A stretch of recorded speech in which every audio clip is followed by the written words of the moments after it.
পরিবেশ নিয়ে যারা গবেষণা করছেন এবং ক্লাইমেট চেঞ্জ নিয়ে যারা গবেষণা করছেন তাদের কাছে ল্যান্ড বেসড এডুকেশন বেশ উপযোগিতা পেয়েছে। এই বিষয়টি নিয়ে আপনি বুঝিয়ে বলবেন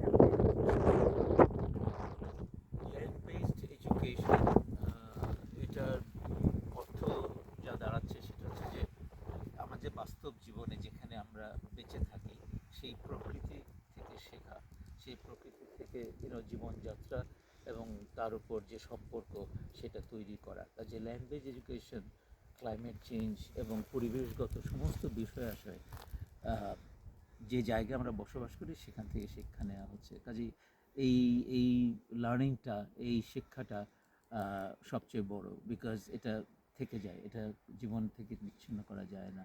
কাজে এডুকেশনটা সমস্ত জায়গায় প্রমাণিত হচ্ছে যে এটা সবচেয়ে ইফেক্টিভ, এটা ধরে থাকে।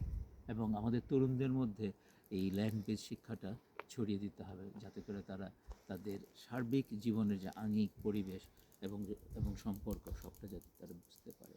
সেটাই। আমি দীর্ঘদিন ল্যান্ড বেসড এডুকেশন নিয়ে কাজ করছি। আদিবাসী এল্ডারদের কাছ থেকে আমি যেটা শিখেছি সেটা হলো যে ট্রিট দ্য ল্যান্ড জেন্টলি, এবং তারা আরও বলে যে টেক হোয়াট ইউ নিড, ঠিক যতটুকু তোমার প্রয়োজন ঠিক ততটুকুই নাও। এটা আমার কাছে ভীষণ পাওয়ারফুল একটা দর্শন মনে হয়।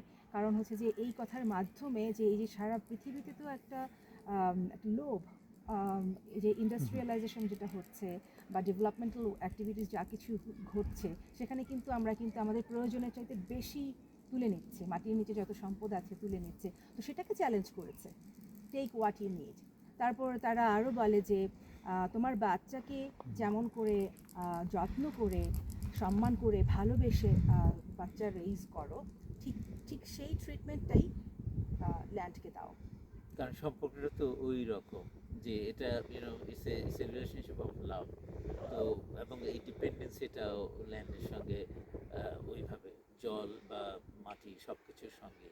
কাজেই ওখানে পরিমিতি বোধ, ম্যাটেরিয়ালও যেটা শেখানো হয়, সময়ের পরিমিতি বোধ সবটাই ওখান থেকে উঠে চলে আসে। কাজেই এই ল্যান্ড বেস এডুকেশন আমাদেরকে সার্বিক জীবনের পরিমিতি বোধ এবং সাস্টেনেবিলিটি, আমরা যে এই যে পরবর্তী জেনারেশনদের জন্য যাতে করে সমস্ত এবং সমস্ত সম্পদ প্রাকৃতিক সম্পদ থেকে যায়